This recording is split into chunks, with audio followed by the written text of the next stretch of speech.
Today we're going to be changing the ball joints and the wheel bearings. The reason we're changing them is they're all a bit worn. So take a small chisel and just knock down the locking tab. So remove the boot, and with a 1.5 inch deep socket, remove the ball joint. So we've removed the top ball joint along with the cup, grease nipple and washer. We've repeated the same on the bottom ball joint.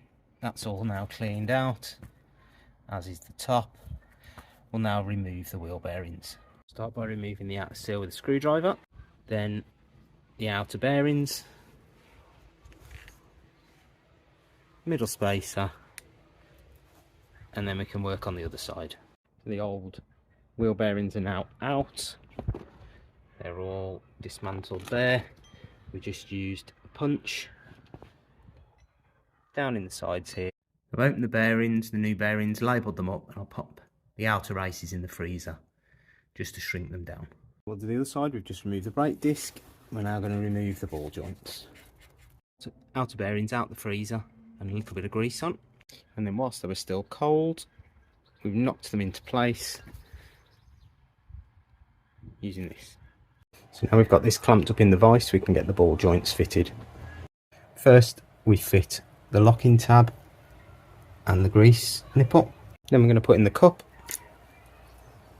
Then we're going to place on the ball joint. As we've gone along, we've logged our shims for being too tight until they get loose. And then I've tailored it using 108 Newton meters on 0.55 shims. So we've applied a small amount of grease. The bottom ball joint's done as well. That's taken 0.4 of a mil in shims and 108 Newton meters. And that's nice and hand tight. Now we'll put the spring in and grease it. So now we'll pop the spring in the hole. We'll put the cup back in, and now we can tighten the ball joint back on.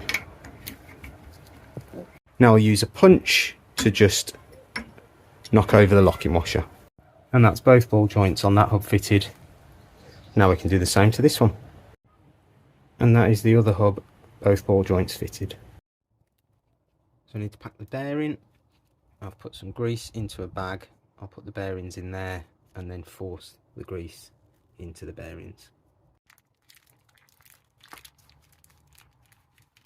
This is what it looks like. Then we've placed the bearing in, and the seal will go on top, which we'll just knock in now. And that's the outside seal fitted. So now for the inside of the bearing. So spacer goes in first. We've greased up the inside bearing, and that's been installed.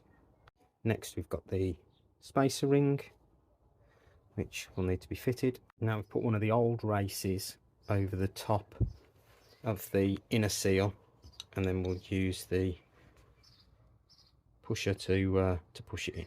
And that appears to have seated in really well. We did just put a little smear of rubber grease on the seal just to help it slide in without it snagging.